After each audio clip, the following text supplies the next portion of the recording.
আমি কি কোনো দলের নাম বলেছিলাম? কাউকে গালি দিয়েছিলাম?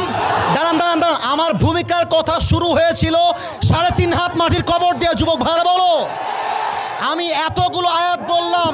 থামো, আচ্ছা থামেন থামেন থামেন থামেন উনি, আচ্ছা তোমরা থামো থামো থামো থামেন থামেন থামেন। প্রিয় ভাইয়েরা, আমরা কোনো মারামারি চাই না। আল্লাহর কোরআন দিয়ে আইন চলবে, এটা কোনো রাজনৈতিক কথা হইতে পারে? এটা মুসলমানদের কলিজার দাবি।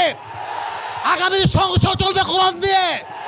যেই বেড়াবাদর পেছন রাখতেও থাকবে না। যুবক ভাইয়েরা আমার, একটা কথা চিন্তা করলে ভাই কষ্ট লাগে। 95% মুসলিম কান্ট্রির দেশ হচ্ছে আমাদের এই বাংলাদেশ।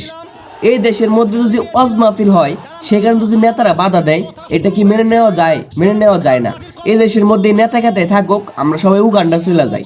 এই দেশে থাকার আমাদের কোনো দরকার নাই। আমাদের থাকা কোনো লাভ আছে? আপনারা বলেন, কোনো লাভ আছে?